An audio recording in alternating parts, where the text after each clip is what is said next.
నమస్తే, welcome to Swaraj news. ముందుగా headlines. భారీ వర్షాలపై సీఎం రేవంత్ అత్యవసర సమావేశం.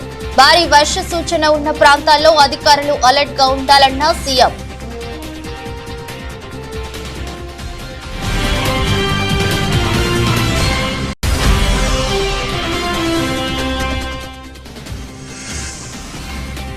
భారీ వర్షాలకు వణికిపోతున్న ఆంధ్రప్రదేశ్.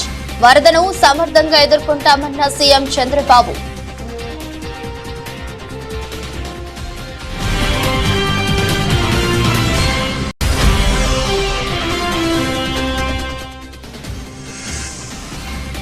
ఘనంగా దివంగత ముఖ్యమంత్రి వైఎస్ రాజశేఖర రెడ్డి 15వ వర్ధంతి నివాళులర్పించిన ముఖ్యమంత్రి రేవంత్ రెడ్డి.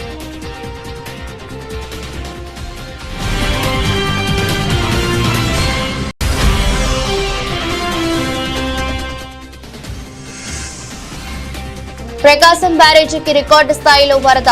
భారీ వరదలతో విరిగిపోయిన ప్రకాశం బ్యారేజ్ మొదటి 3 గేట్లు.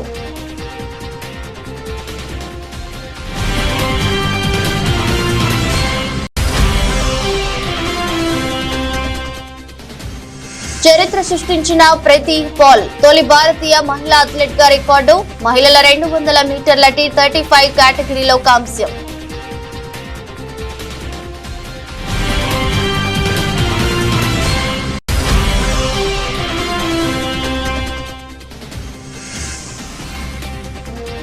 బంగారు కొనుగోలుదారులకు శుభవార్త. వరుసగా 3వ రోజు తగ్గిన బంగారం ధరలు.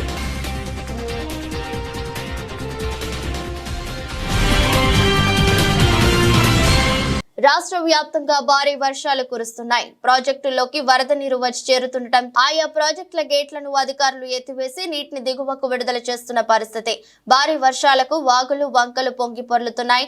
వర్షాలతో అప్రమత్తమైన అధికారులు ప్రజలకు నష్టం కలగకుండా తగు చర్యలు తీసుకుంటున్నారు. మరోవైపు రాష్ట్రంలో ఎడతెరిపి లేకుండా కురుస్తున్న వర్షాలపై సీఎం రేవంత్ రెడ్డి అత్యవసర సమావేశం ఏర్పాటు చేశారు. కమాండ్ కంట్రోల్ సెంటర్ లో ముఖ్యమంత్రి సమీక్ష నిర్వహించగా మంత్రులు కోమటిరెడ్డి, వెంకటరెడ్డి, శ్రీధర్ బాబు, సీఎం సలహాదారు వేం నరేందర్ రెడ్డి, ప్రభుత్వ ప్రధాన కార్యదర్శి శాంతి కుమారి, డీజీపీ జితేందర్, వివిధ శాఖల ఉన్నతాధికారులు హాజరయ్యారు. భారీ వర్షాలతో వాటిల్లిన నష్టం, వరద సహాయక చర్యల పరిస్థితిపై సమీక్ష నిర్వహించారు. రాష్ట్రంలో అత్యధికంగా ఖమ్మం జిల్లాలో వర్షపాతం నమోదైన విషయం తెలిసిందే. వర్షాలకు పలు నదులు, వాగులు, చెరువులు ఉధృతంగా ప్రవహిస్తున్నాయి. వర్షాల కారణంగా ఇప్పటి వరకు 10 మంది మృత్యువాత పడ్డారు. అన్ని జిల్లాల కలెక్టర్లు, ఎస్పీలు, సిపిలతో ఎప్పటికప్పుడు సీఎం మానిటరింగ్ చేస్తున్నారు. ఏజెన్సీ ప్రాంతంలోని ప్రజలకు మరింత అందుబాటులో ఉండాలని సూచించారు. వర్షాల వల్ల నీట మునిగిన పంట పొలాలపై ముఖ్యమంత్రి ఆరా తీశారు. జిల్లాల నుంచి వచ్చే ఫీడ్ బ్యాక్ కోసం సచివాలయంలో టోల్ ఫ్రీ నెంబర్ 0402354540888 ఏర్పాటు చేశారు. అస్నా తుఫాన్ కారణంగా భారీ వర్షాలతో ఆంధ్రప్రదేశ్ వణికిపోతుంది. విజయవాడలో కొండ చర్యలు విరిగి పడటంతో పాటు పలు చోట్ల ఆస్తి, ప్రాణ నష్టం సంభవించింది. దాంతో ముఖ్యమంత్రి చంద్రబాబు నాయుడు క్షేత్రస్థాయిలో పర్యటిస్తూ పరిస్థితిని గమనించారు. అనంతరం విజయవాడ కలెక్టరేట్ లోనే బస చేసిన చంద్రబాబు మీడియాతో మాట్లాడుతూ వరదను సమర్థంగా ఎదుర్కొంటామని చెప్పారు. వరద బాధితులందరికీ న్యాయం జరిగేలా ప్రత్యేక యాక్షన్ ప్లాన్ తో ముందుకెళ్తామని, ఆ తర్వాతే తాను అక్కడి నుండి వెళ్తానని స్పష్టం చేశారు. ఇవ్వాల్సిన ఫుడ్ పాకెట్స్ కానీ అవన్నీ వెళ్తున్నాయి. అమరం చేస్తున్నాం. ట్రాఫిక్ కూడా కంజెషన్ ఉంది, అన్ని రెగ్యులేట్ చేస్తున్నాం. చివరి ప్రాంతానికి కూడా వెళ్లాల్సిన అవసరం ఉంది. కొంతమంది పేషెంట్ కూడా ఉన్నారు, పిల్లలు ఉన్నారు, కొంతమంది ముసలోళ్ళు ఉన్నారు, వాళ్ళు కూడా తీసుకురావాలి. ఎవరు కూడా ప్యానిక్ రియాక్షన్ అవసరం లేదు. అందరూ ఓపిక పట్టండి. 1 గంట 2 గంటల్లో అందరం ఓపికగా ఉంటే ఇంకా తొందరగా పనులు అవుతాయి. అన్నీ చేస్తానని అప్పీల్ చేస్తున్నా. ఇక్కడే ఉంటా, కంట్రోల్ రూమ్ని యాక్టివేట్ చేస్తున్నా. ఎంతవరకు చేయగలుగుతామో అన్నీ చేసి అందరిని ఆదుకుంటాం. 110 పైన బోట్లు పనిచేస్తున్నాయి. అదే మాదిరిగా 4-6 హెలికాప్టర్లు వస్తున్నాయి. ఒక హెలికాప్టర్లో ఫుడ్ పెట్టడం కానీ, లేకుంటే బోట్లో తీసుకుపోవడం కానీ, పేషెంట్లు తీసుకురావడం కానీ ఇవన్నీ జరుగుతున్నాయి. వర్షం కూడా పడతా ఉంది, అయినా కూడా ఎక్కడ ఆపరేషన్స్ ఆపం అన్ని విధాలు. సార్, ప్రకాశం బ్యారేజ్ 69 గేట్ దగ్గర బోట్లు కొట్టుకురావడం ఏమన్నా కుట్రే ఉందా? ఇవన్నీ ఇప్పుడు నేను అవన్నీ మాట్లాడను. ప్రతి ఒక్కదానికి మనం అవన్నీ మాట్లాడడం కరెక్ట్ కాదు. ప్రస్తుతం నా డ్యూటీ ఎట్టి పరిస్థితుల్లో కష్టాల్లో ఉండే ప్రజలను ఆదుకోవడం, వాళ్ళ ప్రాణాలు కాపాడుకోవడం, తక్షణ వాళ్ళకి కొంత సహాయం చేయడం అవసరం. అదే చేస్తాం. ఇంకా కూడా మనకు ఓవరాల్గా అక్కడే ఉంది. బంగాళాఖాతంలో వాయుగుండం కారణంగా తెలంగాణలో భారీ వర్షాలు కురుస్తున్న సంగతి తెలిసిందే. ఇప్పటికే జలాశయాలకు భారీ ఎత్తున వరద నీరు చేరుతుంది. ఈ మేరకు రాష్ట్ర వ్యాప్తంగా పలు ప్రాంతాలు ముంపునకు గురవుతున్నాయి. ఈ నేపథ్యంలో నీటిపారుదల శాఖ మంత్రి ఉత్తమ్ కుమార్ రెడ్డి సూర్యాపేట జిల్లాలో పర్యటించారు. నడిగూడెం మండలం రామచంద్రాపురం వద్ద నాగార్జున సాగర్ ఎడమ కాలువకు గండిపడిన ప్రదేశాన్ని Kodad MLA Padmavathi, Suryapet collector Tejas Nandlal Pawar, SP Sanpreet Singh తో కలిసి ఆయన సందర్శించారు. ఈ సందర్భంగా అధికారులను అప్రమత్తం చేశారు. ఇలాంటి ప్రాణ నష్టం జరగకుండా చూడాలని ఆదేశించారు. పంట నీట మునిగిన రైతులు ఎవరూ ఆందోళనకు గురి కావద్దని, కాంగ్రెస్ ప్రభుత్వం అందరినీ ఆదుకుంటుందని మంత్రి ఉత్తమ్ హామీ ఇచ్చారు. ఆయన దురదృష్టవశాత్తు రాష్ట్రంలోనే అతి భారీ వర్షం హుజూర్ నగర్, కోదాడ ప్రాంతంలో పడడం జరిగింది. ఇద్దరి ప్రాణాలు కోల్పోవడం జరిగింది. అదేవిధంగా అనేక ఇండ్లల్లో నీళ్లు రావడం జరిగింది. మరి అన్నిటికీ తగిన రిలీఫ్ చర్యలు ఇప్పుడు తీసుకుంటున్నాం. ఇక్కడ నాగార్జున సాగర్ లెఫ్ట్ కెనాల్ పై పాలేరు నుంచి బ్యాక్ వాటర్ పెరిగి ఈ నీళ్లు నాళ్ళు ఎక్కువై బ్యాంక్లో ఓవర్ఫ్లో అయి బ్యాంక్ మెత్తబడి ఇక్కడ లెఫ్ట్ కెనాల్ తెగడం జరిగింది. ఒక 300 ఎకరాల పొలాలపై కూడా నీళ్లు పోయినాయి. అదృష్టవశాత్తు ఊర్లోకి నీళ్లు పోలేదు. ఈ 300 ఎకరాలు పంట కోల్పోయిన రైతులకి తగిన విధంగా నష్టపరిహారం ప్రభుత్వంలో ముఖ్యమంత్రి గారితో మాట్లాడి ఏర్పాటు చేస్తాము. అదేవిధంగా ఈ కాలువ, ఈ బ్రీచ్ క్లోజ్ చేయడానికి వాటర్ ఇంకొద్ది దక్కిన తర్వాత ఇంకో రోజు తర్వాత పనులు మొదలుపెట్టి వారం రోజుల లోపల ఈ బ్రీచ్ క్లోజ్ చేస్తాం. రాష్ట్ర వ్యాప్తంగా ప్రజలందరూ కూడా అప్రమత్తంగా ఉండాలి. మరి ప్రభుత్వ పరి నుంచి ఏమేమి చర్యలు తీసుకోవాలో అన్నీ తీసుకుంటున్నాం. తప్పనిసరిగా నష్టపోయిన వాళ్ళకి క్యాబినెట్లో పెట్టి చర్చించారో ఇప్పిస్తామని చెప్పి కూడా మనం చేస్తాం. గండి పూడ్చడానికి ఎన్ని రోజులు పడుతుంది సార్? జనరల్గా లెఫ్ట్ కెనాల్ ఆగిపోయినాయి కదా వాటర్ పూడ్చడానికి. సరే ఇప్పుడు ఎమర్జెన్సీ ఏం లేదు, నీళ్లు పుష్కలంగా ఉన్నాయి. అటు ఇటు ఇప్పుడు సూర్యాపేట సి గారు చెప్పే అంచనాల మేరకు వారం రోజుల్లో గండి పూడ్చని చెప్పి చెప్పడం జరుగుతుంది. సార్ జిల్లా వ్యాప్తంగా ఎంత అంచనా వేస్తారు సార్ పంట నష్టం? ఇప్పుడు మొన్ననే కదా భారీ వర్షాలు అయింది. ఇప్పుడు నిన్న పూర్తిగా ఈ రిలీఫ్ మెజర్స్ మీదనే ఉన్నాము. రేపు ఎల్లుండి ఎన్యూమరేషన్ చేసి ఎంత నష్టం జరిగితే అంత నష్టపరిహారం ఇప్పిస్తామని చెప్పి మాట్లాడుతారు. పులివెందుల పర్యటన ముగించుకొని మాజీ ముఖ్యమంత్రి వైఎస్ఆర్ కాంగ్రెస్ పార్టీ అధినేత వైఎస్ జగన్ విజయవాడ చేరుకున్నారు. విజయవాడ కృష్ణలంక ఏరియాలో రిటైనింగ్ వాల్ దగ్గర కృష్ణానది ప్రవాహాన్ని మాజీ ముఖ్యమంత్రి వైఎస్ జగన్ పరిశీలించారు. మీరు సీఎంగా ఉన్న సమయంలో కట్టించిన రిటైనింగ్ వాల్ వల్లే మా ప్రాణాలు నిలిచాయని వైఎస్ జగన్ కు కృష్ణలంక వాసులు కృతజ్ఞతలు తెలిపారు. రిటైనింగ్ వాల్ లేకపోతే పూర్తిగా తమ జీవితాలు అతలాకుతలమయ్యేవని ఆవేదన వ్యక్తం చేశారు. వైఎస్ఆర్ కాంగ్రెస్ పార్టీ శ్రేణులు సహాయ చర్యల్లో అండగా ఉంటారని వైఎస్ జగన్ భరోసానిచ్చారు.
ముఖ్యమంత్రి వైఎస్ రాజశేఖర రెడ్డి 15వ వర్ధంతి సందర్భంగా ముఖ్యమంత్రి రేవంత్ రెడ్డి వారికి నివాళులర్పించారు. జూబ్లీహిల్స్ నివాసంలో వైఎస్ఆర్ గారి చిత్రపటానికి పుష్పాంజలి ఘటించారు. కార్యక్రమంలో సీఎం సలహాదారులు వేం నరేందర్ రెడ్డి, మాజీ మంత్రి బోధన ఎమ్మెల్యే పి సుదర్శన్ రెడ్డి, పలువురు ప్రజా ప్రతినిధులు, నేతలు కూడా ఉన్నారు. అలాగే గాంధీ భవన్ లో వైఎస్ఆర్ వర్ధంతి సందర్భంగా ఆయన చిత్రపటానికి కాంగ్రెస్ నాయకులు పూలమాలలు వేసి నివాళులర్పించారు. అంతకుముందు పంజాగుట్టలోని వైఎస్ఆర్ విగ్రహానికి పూలు చల్లి నివాళులర్పించారు. ఈ కార్యక్రమంలో TPCC working president Mahesh Kumar Goud, MP Anil Yadav, MLA Danam Nagender, Rohin Reddy, చల్లా నరసింహారెడ్డి, నిరంజన్ కుమార్ రావు, అల్లం భాస్కర్, మెట్టు సాయి కుమార్, బొజ్జ సంధ్యారెడ్డి, ప్రేమలత అగర్వాల్ తదితరులు పాల్గొన్నారు. ఆంధ్రప్రదేశ్ లో భారీ వర్షాలు కురుస్తున్నాయి. రాష్ట్ర వ్యాప్తంగా జనజీవనం అస్తవ్యస్తంగా మారింది. వాగులు, వంకలు, నదులు పొంగి ప్రవహిస్తున్నాయి. పలు గ్రామాలకు రాకపోకలు నిలిచిపోయాయి. విజయవాడలోని ప్రకాశం బ్యారేజీకి కని విని ఎరుగని స్థాయిలో వరద నీరు వచ్చి చేరుతోంది. చరిత్రలోనే తొలిసారిగా బ్యారేజీకి 11,20,000 క్యూసెక్కులకు వరద వచ్చింది. దీంతో అధికారులు అప్రమత్తమయ్యారు. గేట్లు తెరిచి వరద నీటిని కిందకి వదులుతున్నారు. ఈ క్రమంలోనే ఎగువ నుంచి కొట్టుకు వచ్చిన బోటు 69వ నెంబర్ గేట్ ను ఢీకొట్టింది. దీంతో స్వల్పంగా డ్యామేజ్ జరిగింది. బోటు ఎక్కడి నుంచి కొట్టుకు వచ్చిందని అధికారులు పరిశీలిస్తున్న క్రమంలోనే మరో 4 బోట్లు కొట్టుకొచ్చాయి. దీంతో అధికారులలో సందేహాలు వ్యక్తమవుతున్నాయి. ప్రమాదవశాత్తు కొట్టుకు వచ్చాయా లేక ఎవరైనా కావాలని బోట్లను వదిలారా అని అనుమానిస్తున్నారు. గతంలో చంద్రబాబు నివాసాన్ని ముంచాలనే ఉద్దేశంతో బోటు అడ్డు తగిలిందని అప్పటి వైసీపీ ప్రభుత్వం నీటి ప్రవాహాన్ని పెంచేందుకు ప్రయత్నించిందన్న ఆరోపణలు ఉన్నాయి. తాజాగా 4 బోట్లు కొట్టుకు రావడంతో నాడు జరిగిన సంఘటనను అధికారులు గుర్తు చేస్తున్నారు. ఈ బోట్లు కొట్టుకు రావడం వెనుక ఎవరైనా ఉన్నారా అనేది తెలుసుకోవడానికి ప్రయత్నిస్తున్నారు. ఇరిగేషన్, రివర్ కన్జర్వేటివ్ శాఖల అధికారులు దీనిపై విచారణ జరుపుతున్నారు. ప్రకాశం బ్యారేజీ వద్ద 23.6 అడుగుల మేర నీరు ప్రవహిస్తోంది. ఈ స్థాయిలో వరద గతంలో ఎన్నడూ లేదని అధికారులు చెబుతున్నారు. ఖమ్మం వరద ప్రభావిత ప్రాంతాలలో మాజీ మంత్రి పువ్వాడ అజయ్ సోమవారం నాడు పర్యటించారు. దెబ్బతిన్న ఇండ్లు, నష్టపోయిన బాధితులను కలిసి పరామర్శించి ధైర్యం చెప్పారు. అండగా ఉంటానని భరోసా కల్పించారు. ప్రభుత్వం తక్షణమే ఆదుకోవాలని కోరారు. వరద బాధితులు తమ కష్ట నష్టాలను మాజీ మంత్రి పువ్వాడతో చెప్పుకున్నారు. అలాగే ఖమ్మంలో తక్షణమే సహచరులు చేపట్టే విధంగా ప్రభుత్వంపై ఒత్తిడి చేయండి. ప్రభుత్వం అజాగ్రత్తతో చిన్న కుటుంబాలన్నీ చిన్న భిన్నమయ్యాయంటూ ఎంఐఎం పార్టీ శాసనసభ పక్ష నేత అక్బరుద్దీన్ ఓవైసీతో ఫోన్లో మాట్లాడారు. ఖమ్మంలోని వరద ప్రాంత ప్రజల దయానీయమైన పరిస్థితిని మాజీ మంత్రి వివరించారు. ప్రభుత్వంపై ఒత్తిడి తీసుకురావాలని కోరుతున్నారు.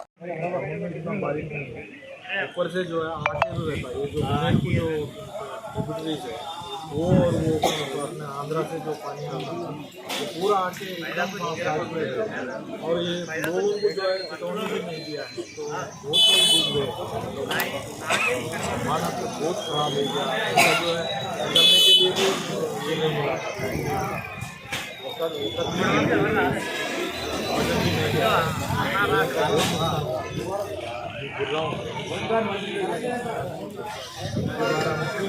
ऐसी बारह है तो लोग जो है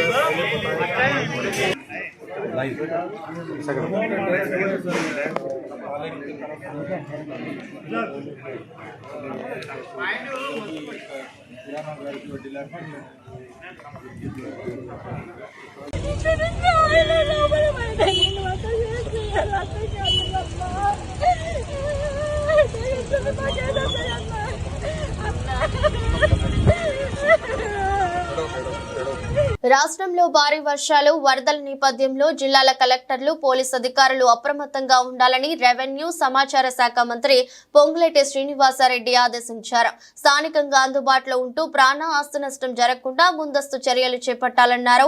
ఎటువంటి పరిస్థితులైనా ఎదుర్కోవడానికి సిద్ధంగా ఉండాలని చెప్పారు. తన నియోజకవర్గం పాలేరులోని నాయకన్ గూడెనికి చెందిన యాకూబ్, ఆయన భార్య సైదా వరదలో కొట్టుకుపోవడంపై మంత్రి పొంగులేటి తీవ్ర భావోద్వేగానికి లోనయ్యారు. పరారయ్యారు. విలేకరుల సమావేశంలో జరుగుతున్న సమయంలోనే యాకూబ్ కుటుంబం కొట్టుకుపోయిందని సమాచారం అందడంతో కన్నీటి పర్యంతమయ్యారు. నేను ఉదయం నుంచి ఆ కుటుంబాన్ని కాపాడేందుకు చేయని ప్రయత్నం అంటూ లేదు. హెలికాప్టర్లను పంపేందుకు ఫోన్లు చేస్తూనే ఉన్నా భారీ వర్షాలకు హెలికాప్టర్లు టేకాఫ్ కావడం కష్టమన్నారు. మరోవైపు యాకూబ్ సైదాకు ధైర్యం చెప్తూనే ఉన్నా స్థానిక కాంగ్రెస్ కార్యకర్తలను సిద్ధం చేసి ఒక డ్రోన్ ద్వారా వారికి లైఫ్ జాకెట్లను అందించాం. ఇంతలోనే వరద పోటెత్తడంతో వారు ఇంటి గోడ కూలి నీటిలో కొట్టుకుపోయారు. వారి కొడుకు షరఫ్ ను రక్షించగలిగామని మంత్రి తెలిపారు. అనంతరం ఆయన ఖమ్మం వెళ్తూ యాగన్గూడెంలో ఆగి యాకూబ్ సోదరుడు లాల్ సాహెబ్ ఇతర కుటుంబ సభ్యులను ఓదార్చారు. నియోజకవర్గం పాలేరు నియోజకవర్గంలో పాలేరు డౌన్ స్ట్రీమ్ లో యాకూబ్ అనే ఒక నిరుపేద సిమెంట్ బ్రిక్స్ చేసుకుంటాడు. అందరినీ ఖాళీ చేశారు. ఆ యాకూబు తన భార్య తన కొడుకు తనొక్కడు చాలా ఎత్తు ప్రదేశంలో ఉన్నాడు. ఇందాక నేను చెప్పినట్టు కనీ విని ఎరగని ఫ్లడ్ వచ్చింది. 1,60,000 అన్నాను. దీంతో అతను ఆ పూరింటిలో నివసిస్తూ ఫ్లడ్ వచ్చేసరికి పైకి ఎక్కాడు. మార్నింగ్ నుంచి నేను ఒక 25-30 టైమ్స్ అతనితో పర్సనల్ గా ఫోన్ లో మాట్లాడుతూ ధైర్యం చెప్పుకుంటూ వచ్చాను. అటు 3 ప్లేసెస్ లో ఏదైతే నేవీ వాళ్ళకి సంబంధించిన హెలికాప్టర్లు ట్రై చేశాం, ఇక్కడ డిఫెన్స్ కి సంబంధించిన హెలికాప్టర్ ట్రై చేశాం, అదే రకంగా హకీంపేట ఎయిర్ ఫోర్స్ కు సంబంధించిన హెలికాప్టర్లు ట్రై చేశాం. లోకల్ రెయిన్లు హెవీగా ఉన్న కారణంగా ఏ ఒక్కళ్ళు హెలికాప్టర్ టేక్ ఆఫ్ తీసుకోలేము అనే పరిస్థితి ఉంది. ఏదైతే ఎన్డీఎఫ్ వాళ్ళని టీమును కూడా పంపించాం, బోట్స్ పంపించి, వాళ్ళు కూడా ఆ ఫ్లోలో మేము పనిచేయలేము అని అక్కడ నుంచి వాళ్ళు బ్యాక్ అయ్యి ఇంకొక ప్రదేశానికి వెళ్ళారు. అయితే అక్కడ ఒక డోన్ ఒకటి పక్కన మోతేలో ఉంటే అది 20 kgs వే చేసే డోన్ అని చెప్తే ఆ డోన్ తెప్పించి లైఫ్ జాకెట్స్ ఆ డోన్ ద్వారా ఒక థ్రెడ్ ఒక 20 మీటర్స్ రోప్ని ఏదైతే లైఫ్ జాకెట్స్ ని పంపించాం. అవి కూడా వేసుకున్నారు. వేసుకున్న తర్వాత కూడా నేను వీడియో కాన్ఫరెన్స్ జరిగే ముందు కూడా వాళ్ళతో మాట్లాడాను ధైర్యంగా. ఆ వీడియో చూపించి వాళ్ళ ఆ వీడియో కాన్ఫరెన్స్ లో నాతో మాట్లాడేటప్పుడు వాళ్ళ ఆవేదన వర్ణాతీతం.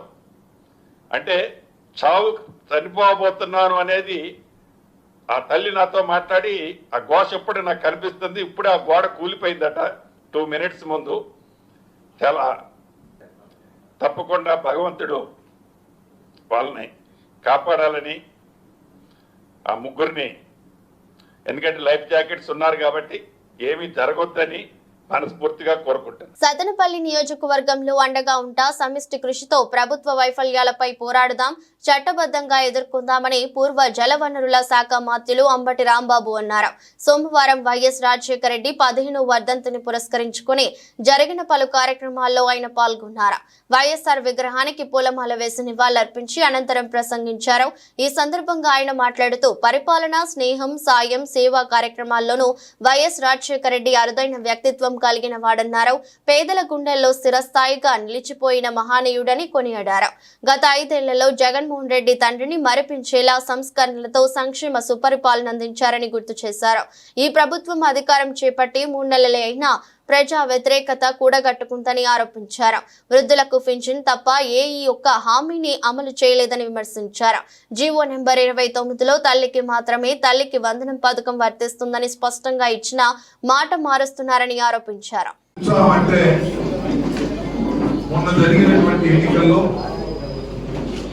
మన ఊహకు అందరి విధంగా మన ఓటమి పాలయ్యాం. చిన్న ఓటమి కాదు. కొన్ని విషయాలు చరిత్రలో చాలా బలమైనటువంటి ఓటమిని మనం చవి చూసాము. రాష్ట్ర వ్యాప్తంగా బలమైన ఓటమిని చవి చూసాము. మన జిల్లాలో, ఉమ్మడి జిల్లాలో ఒక్క సీటు కూడా రానటువంటి పరిస్థితి చూసాం. మన నియోజకవర్గంలో అనూహ్యంగా 27,867 ఓట్లతో నేను ఓటమి పాలయ్యాను. ఒక పెద్ద నిరుత్సాహమైనటువంటి కార్యక్రమంలో ఉన్నాం. నేను ఆ రోజు తర్వాత 4వ తారీఖు ఉదయం ఇక్కడి నుంచి వెళ్ళా. వాళ్ళ ఇవాళే ఇక్కడికి రావడం జరిగింది. ఎందుకంటే ఒక నిరుత్సాహంలో ఉన్నప్పుడు కొంత బాధ కలుగుతుంది కాబట్టి రాలేకపోయాను. రాలేకపోయినా పార్టీ కార్యక్రమాలను నేను నిరంతరం హెడ్ ఆఫీస్ నుంచి అన్ని నిర్వహిస్తున్నటువంటి సందర్భం. మీ అందరికీ నేను ఈ సందర్భంగా మనవి చేసేది ఏమిటంటే ఈ నిరుత్సాహం జీవితాంతం ఏమి ఉండదు. ఒక 5 సంవత్సరాల తర్వాత మళ్ళీ ఎన్నికలు జరుగుతాయి. ఆ ఎన్నికల్లో మరోసారి ప్రజల యొక్క నిర్ణయాలు బయటపడతాయి. కాకపోతే నేను ఈ సందర్భంగా మీ అందరికీ చెప్పాలనుకుంటుంది ఏంటంటే ఇప్పుడు నుంచి ప్రారంభమవుతుంది చర్చ.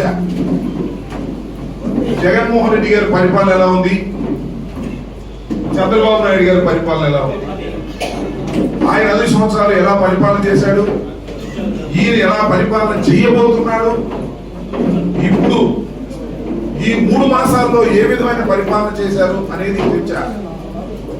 నేను మళ్ళా మనవి చేస్తున్నా, సత్యనపల్లిలో నేనున్నప్పుడు పరిపాలన ఎలా జరిగింది, ఇప్పుడు ఎలా జరుగుతుంది అనేది కూడా చర్చకు వస్తుంది. 3 నెలలే, ఎక్కువే కాలం. రాబోయే కాలంలో ఇంకా పెద్ద చర్చలు జరుగుతాయి. నేను మీ అందరికీ మనవి చేస్తున్నా, జగన్మోహన్ రెడ్డి గారు ఇచ్చిన ప్రతి హామీని నెరవేర్చాడు. చంద్రబాబు నాయుడు గారు ఇచ్చిన హామీలు పాతపట్నం మండల కేంద్రంలో ఆక్రమణదారులపై చర్యలు తీసుకోవాలి.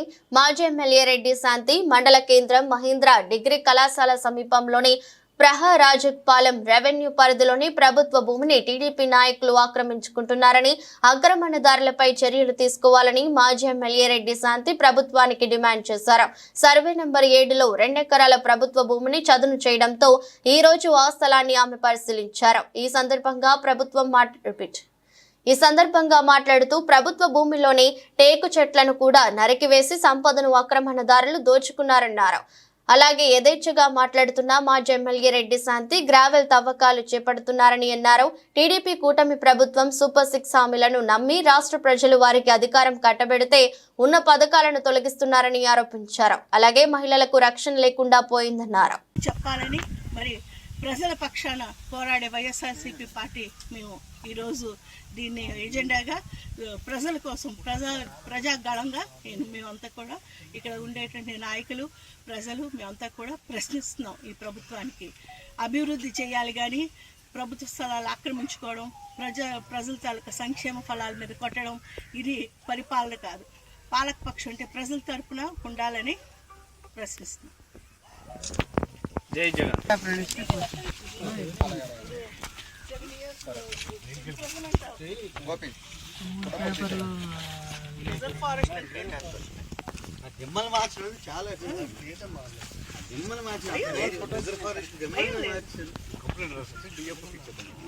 మేడం గారు పెద్దసారిలో అటవీ శాఖ మంత్రి ప్రజల కోసం ఒక ట్యాంక్ ఇచ్చారు, ఎంత స్థలమే. ఆయన మేము కేసు పెట్టి 3 సంవత్సరాలు కోర్టుకి ఇప్పిస్తారు. ఫారెస్ట్ వాళ్ళు ఆల్రెడీ ఎంత ఆక్రమణ చేసుకున్న ఫారెస్ట్ వాళ్ళు ప్రొడక్షన్ ఇచ్చారు. టేక్ చెట్లు కొడితే 7 సంవత్సరాల పైన ఇంప్రెస్మెంట్ అవుతుంది సార్. అవును మేడం. ఆ ఏరియాకి లో వోల్టేజ్ 2 దిమ్మలు కట్టుకోలేదు. మేము ఇవ్వలేమన్నారు మేడం. కంప్లైంట్ ఇచ్చినప్పుడు మరి ఫారెస్ట్ మనకి సపోర్ట్ ఇచ్చారు కదా, ఇదంతా ఫారెస్ట్ ఆపారు. ఈ రోజు మరి ఆ స్టెన్స్ కప్పేసి ఈ రోజు మొత్తం కొత్త స్టెన్స్.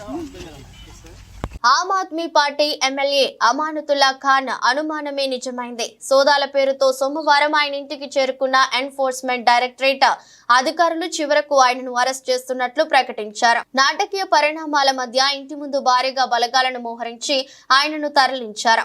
ఢిల్లీ వక్ఫ్ బోర్డు నియామకాల్లో అవకతవకలకు పాల్పడ్డారనే ఆరోపణలపై అమానతుల్లా ఖాన్ ను అరెస్ట్ చేసినట్లు వెల్లడించారు. సోమవారం ఉదయం 7 గంటలకే అమానతుల్లా ఖాన్ ఇంటికి ఈడీ అధికారులు చేరుకున్నారు. సోదాలకు సంబంధించి జారీ అయిన వారెంట్ చూపుతూ తలుపులు తెరవాలని కోరారు. మెయిన్ డోర్ తెరిచిన గ్రిల్ లాక్ చేయడంతో అధికారులు ఇంట్లోకి వెళ్లలేకపోయారు. ఈ సందర్భంగా ఈడీ అధికారులకు ఆప్ ఎమ్మెల్యే అమానతుల్లా ఖాన్ ఆయన కుటుంబ సభ్యుల మధ్య వాగ్వాదం చోటు చేసుకుంది. తనను అరెస్టు చేయడానికే వచ్చారంటూ అమానతుల్లా ఖాన్ ఆరోపించగా అలా ఎందుకు అనుకుంటున్నారంటూ ఈడీ అధికారి ఒకరు ఎదురు ప్రశ్నించారు. దీనిపై మండిపడ్డ ఎమ్మెల్యే అరెస్టు చేయడానికి కాకుంటే 3 గదులు ఉన్న ఇంట్లో ఏం సోదాలు చేయడానికి వచ్చారంటూ అధికారులను నిలదీశారు. ఎమ్మెల్యే అమానతుల్లా ఖాన్ ఇంట్లో సోదాలు జరిపిన తర్వాత ఎమ్మెల్యేను అరెస్టు చేస్తున్నట్లు ప్రకటించిన అధికారులు భద్రతా బలగాల సాయంతో అమానతుల్లా ఖాన్ ను తీసుకువెళ్లారు. ప్యారిస్ లో జరుగుతున్న పారాలింపిక్స్ లో భారత పారా స్ప్రింటర్ ప్రీతి పాల్ రికార్డు సృష్టించింది. మహిళల 2 మీటర్ల T35 కేటగిరీలో కాంస్య పథకం గెలుచుకుంది. దీంతో ట్రాక్ అండ్ ఫీల్డ్ లో 2 పథకాలు సాధించిన తొలి భారతీయ మహిళా అథ్లెట్ గా రికార్డుకెక్కింది. ఆదివారం అర్ధరాత్రి జరిగిన 200 మీటర్ల రేసులో ప్రీతి కెరీర్ లో బెస్ట్ ప్రదర్శన చేసింది. 30.01 సెకండ్ల వ్యక్తిగత అత్యుత్తమ టైమింగ్ తో కాంస్యం నెగ్గింది. చైనా ద్వయం జియా జౌ గువో కియాన్ వరుసగా స్వర్ణం రజతం కైవసం చేసుకున్నారు. అంతకుముందు శుక్రవారం మహిళల 100 మీటర్ల T35 లోనూ భారత స్ప్రింటర్ కాంస్యం సాధించిన విషయం తెలిసిందే. 23 ఏళ్ల ఆమె ఫైనల్లో 14.21 సెకండ్లతో 3వ స్థానంలో నిలిచింది. యూపీకి చెందిన ప్రీతి సోషల్ మీడియాలో పారాలింపిక్ గేమ్స్ క్లిప్లను చూసిన తర్వాత 17 ఏళ్ల వయసులో పారా స్పోర్ట్స్ పట్ల ఆసక్తి పెంచుకుంది. అథ్లెటిక్స్ ప్రాక్టీస్ చేయడం ప్రారంభించిన కొన్నేళ్లకు ఆమె తన గురువు పారాలింపియన్ ఫాతిమా కార్టూన్ ను కలుసుకోవడంతో ప్రీతి జీవితం మారిపోయింది.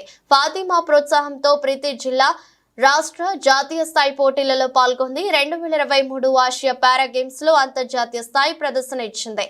దాంతో పారిస్ పారాలింపిక్ గేమ్స్ కు అర్హత పోటీల కోసం ప్రీతి ఢిల్లీలోని జవహర్ లాల్ నెహ్రూ స్టేడియంలో కోచ్ గజేందర్ సింగ్ వద్ద శిక్షణ పొందింది. ఆమె కోచ్ సాయంతో తన రన్నింగ్ టెక్నిక్లను మెరుగుపరుచుకుంది. ఆ తర్వాత ఈ ఏడాది జరిగిన ప్రపంచ పారా అథ్లెటిక్స్ ఛాంపియన్షిప్ లో ప్రీతి తన మొదటి అంతర్జాతీయ పతాకాన్ని కైవసం చేసుకుంది.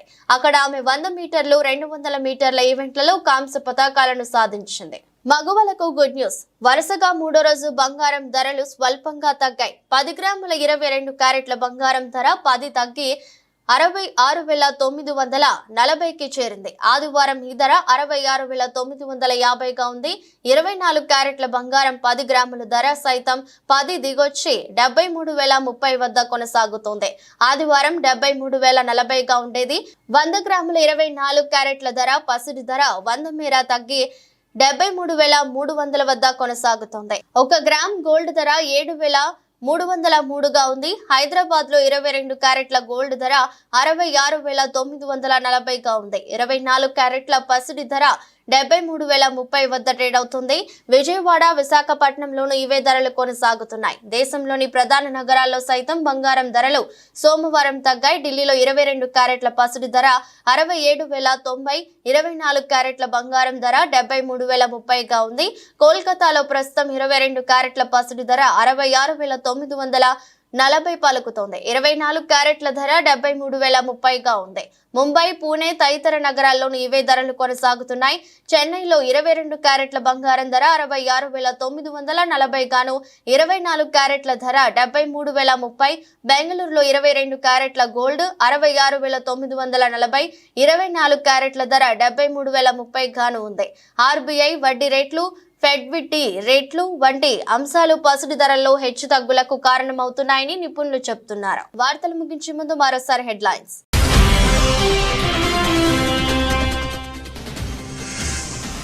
భారీ వర్షాలపై సీఎం రేవంత్ అత్యవసర సమావేశం.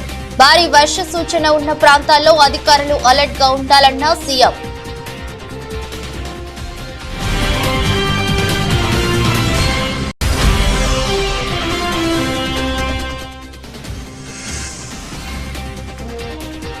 భారీ వర్షాలు వణికిపోతున్న ఆంధ్రప్రదేశ్. వరదను సమర్థంగా ఎదుర్కొంటామన్న సీఎం చంద్రబాబు.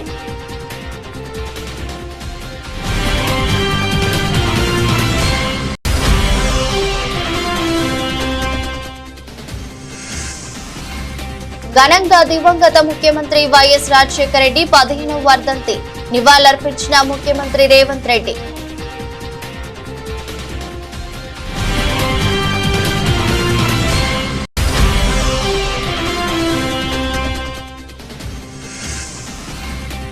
ప్రకాశం బ్యారేజీకి రికార్డు స్థాయిలో వరద.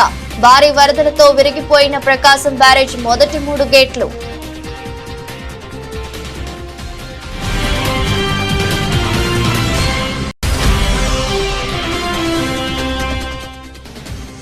చరిత్ర సృష్టించిన ప్రీతి పాల్ తొలి భారతీయ మహిళా అథ్లెట్ గా రికార్డు. మహిళల 200 మీటర్ల T35 కేటగిరీలో కాంస్యం.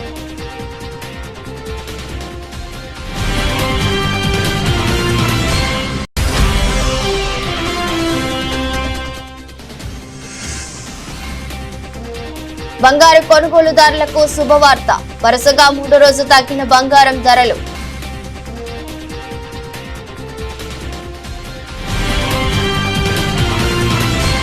ఈ దృష్టి బులెటిన్ మరో బులెటిన్లో మళ్ళీ కలుద్దాం.